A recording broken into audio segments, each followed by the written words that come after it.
विरासत से बड़ी सियासत की चुनौती, राजनीति के भंवर में फंसे युवा नेता, वरुण, चिराग, जयंत, पंकजा की मुश्किलें, लोकसभा 2024 की राहें नहीं आसान। नमस्कार, कैपिटल टीवी में आपका स्वागत है और मैं हूं आपके साथ प्रिया बिस्ट। अब वक्त हो चला है कैपिटल टीवी की खास पेशकश स्पेशल स्टोरी का। राजनीति में कब क्या हो जाए कुछ पता नहीं होता, कौन कब बाजी मार ले और कौन कब धराशाही हो जाए इसका कुछ कहा जा नहीं सकता। इस वक्त देश की राजनीति में कई युवा नेता ऐसे हैं जिनको सियासत विरासत में तो जरूर मिली, लेकिन साथ में उनके आगे बड़ी चुनौतियां भी खड़ी हैं। वहीं इनमें से कुछ नेता तो ऐसे हैं जो इस वक्त सियासी भंवर में कुछ इस कदर फंसे हैं कि आगे की राह कैसी होगी उन्हें खुद पता नहीं है और वो इस बारे में कुछ कहने से भी बच रहे हैं। आज इसी पर विस्तार से बात करेंगे और जानेंगे कौन है वो युवा नेता जिनकी नैया बीच मझधार में फंसी है।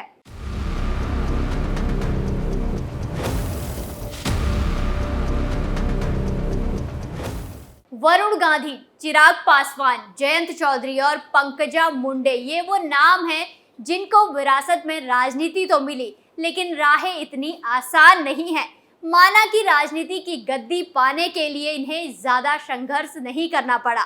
देश में ऐसे कई नेता पुराने और नए हैं जिनको सियासत विरासत में मिली।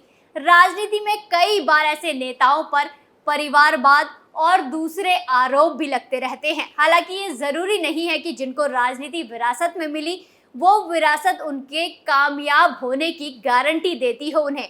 राजनीति में टाइमिंग का काफी महत्व रहता है। जी हाँ, सही समय पर सही फैसले करने की कला का राजनीति में बहुत ही अधिक महत्व है।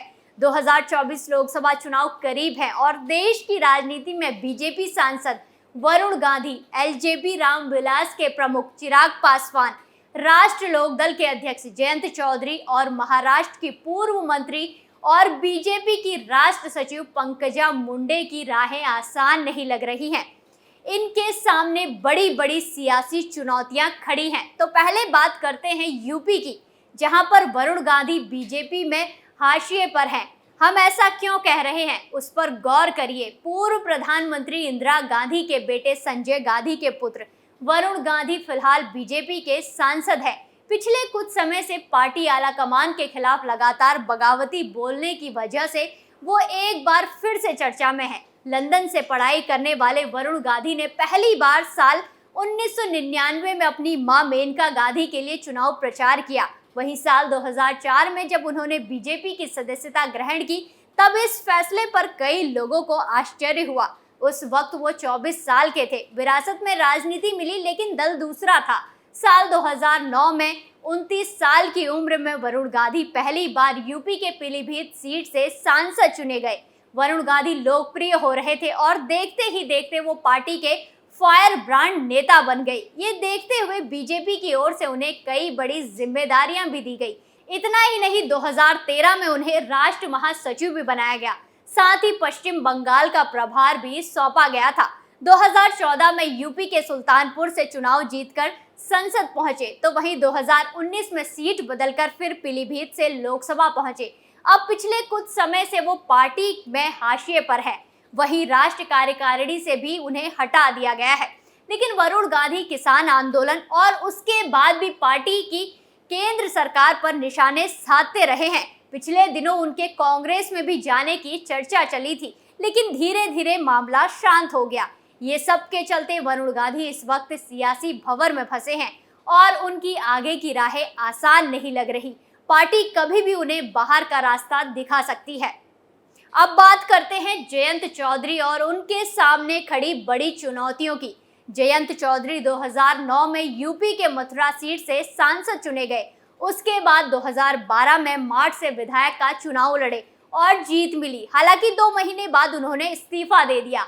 इसके बाद 2014 में मथुरा से और 2019 में बागपत से लोकसभा का चुनाव लड़े, लेकिन हार का सामना करना पड़ा था। जयंत चौधरी को भी सियासत विरासत में ही मिली है। 2021 में पिता चौधरी अजित सिंह के निधन के बाद राष्ट्र लोकदल के अध्यक्ष बने। पश्चिमी यूपी में राष्ट्र लोकदल का एक वक्त काफी दबदबा रहा था। जयंत चौधरी के कांधों पर पिता अजित सिंह और दादा पूर्व प्रधानमंत्री स्वर्गीय चौधरी चरण सिंह की विरासत को संभालने और उसे आगे ले जाने की जिम्मेदारी है। हालांकि जयंत चौधरी भी सियासी भंवर में फंसे दिख रहे हैं, जहां पार्टी की पकड़ पश्चिमी यूपी में कमजोर होती जा रही है। लोकसभा और फिर विधानसभा चुनाव में पार्टी का प्रदर्शन निराशाजनक ही रहा। अभी यूपी में उनकी पार्टी का समाजवादी पार्टी से गठबंधन है। हालांकि बीच बीच में बीजेपी के साथ रिश्ते सुधारने की बात सामने आती रहती है। किसान आंदोलन के वक्त ऐसा लगा कि पार्टी एक बार फिर अपने पुराने खोए जनाधार को वापस पा सकती है, लेकिन ऐसा हुआ नहीं। इन्हीं कारणों के चलते जयंत चौधरी के सामने चुनौतियां बड़ी है। युवा नेता जयंत चौधरी को राजनीति विरासत में तो जरूर मिली है, लेकिन चुनौतियां उससे भी कहीं बड़ी है। वहीं बिहार के मैदान से चिराग पासवान की बात करते हैं, जिनको भी राजनीति विरासत में मिली। चिराग पासवान के पिता रामविलास पासवान, जिनको राजनीति का मौसम वैज्ञानिक कहा जाता था। रामविलास पासवान जो खुद कहा करते थे कि सड़क पर उन्हीं लोगों की मौत होती है जो ये तय नहीं कर पाते कि वो किस तरफ जाएंगे। जब तक रामविलास पासवान जिंदा थे तब तक सब ठीक था। चिराग पासवान की असली परीक्षा शुरू होती है पिता रामविलास पासवान के निधन के बाद। साल 2020 में बिहार विधानसभा चुनाव से पहले रामविलास पासवान के निधन के बाद लोक जनशक्ति पार्टी यानी कि लोजपा में उथल पुथल शुरू हो जाती है। चाचा पशुपति पारस और चिराग के बीच राजनीतिक लड़ाई छिड़ जाती है। इस लड़ाई में चिराग कमजोर पड़ते हैं और पार्टी से भी हाथ धोना पड़ता है। वहीं चाचा केंद्र में मंत्री बन जाते हैं। चिराग पासवान अपनी ताकत बिहार में आजमाने के लिए 2020 के चुनाव में अकेले जाते हैं, लेकिन पार्टी की करारी हार होती है। वहीं दूसरी ओर नीतीश पर करारा हमला, ये भी चिराग को हार मिलती है। इस बीच उनके आरजेडी के साथ निकटता की भी खबरें सामने आती हैं। अब एक बार फिर चिराग पासवान की एनडीए में वापसी हो गई है, लेकिन उनकी राह इतनी आसान नहीं है। बिहार में इस बार पहले से ही चुनौती बड़ी है और उस चुनौती को चाचा और भी बड़ी बना रहे हैं। चिराग के पिता रामविलास पासवान को राजनीति का मौसम वैज्ञानिक ऐसे ही नहीं कहा जाता था। सरकार किसी की भी बने वो पहले ही भांप लेते थे। वहीं युवा नेता चिराग पासवान का दांव कब जाकर फिट बैठेगा, ये देखने वाली बात होगी। स्वर्गीय बीजेपी नेता गोपीनाथ मुंडे की बेटी पंकजा मुंडे साल 2019 में महाराष्ट्र विधानसभा चुनाव से मिली हार के बाद चर्चा से दूर हो गई थी। हालांकि एक बार फिर पिछले दिनों वो चर्चा में फिर से आई। उनके पार्टी छोड़ने की भी चर्चा चलने लगी थी। पंकजा मुंडे साल 2014 से 2019 के बीच महाराष्ट्र सरकार में मंत्री रही। पंकजा अपने दिए बयान के कारण भी चर्चा में रहती थी। वो बीजेपी की राष्ट्र सचिव है और उन्होंने कुछ समय पहले एक बयान में कहा था कि वो भाजपा की है, लेकिन भाजपा उनकी पार्टी नहीं। इस बयान की काफी चर्चा हुई थी। बीजेपी के स्वर्गीय नेता प्रमोद महाजन भी भतीजी और गोपीनाथ मुंडे की बेटी ने हाल ही में प्रेस कॉन्फ्रेंस कर राजनीति से 2 महीने का ब्रेक लेने की घोषणा कर दी थी। पिछले दिनों ये चर्चा तेज हो गई थी कि पंकजा जल्द कांग्रेस का दामन थाम सकती है। हालांकि पंकजा की ओर से कहा गया कि जब पार्टी की तरफ से टिकट नहीं मिला तब ये अफवाह फैली थी कि मैं पार्टी से नाराज हूँ। महाराष्ट्र की राजनीति में जब इतना उथल पुथल मचा है और उस वक्त 2 महीने के ब्रेक को लेकर भी चर्चा शुरू हो गई है। चर्चा ये है कि क्या वाकई पंकजा नाराज चल रही है। तो ये वही 4 युवा नेता हैं जिनकी लोकसभा चुनाव 2024 की राहें थोड़ी मुश्किल है, या ये कहें कि बहुत ज्यादा मुश्किल है।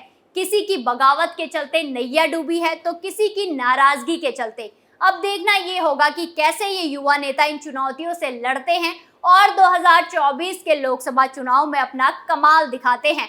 स्पेशल स्टोरी में आज के लिए इतना ही। फिर पेश होंगे नए मुद्दे के साथ। तब तक के लिए देखते रहिए कैपिटल टीवी उत्तर प्रदेश। धन्यवाद।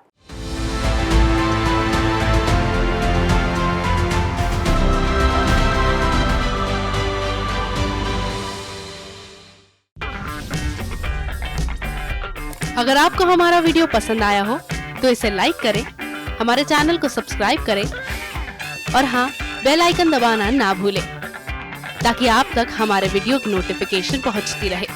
आप अपना सुझाव हमें कमेंट बॉक्स में दे सकते हैं। हमारे साथ जुड़ने के लिए शुक्रिया।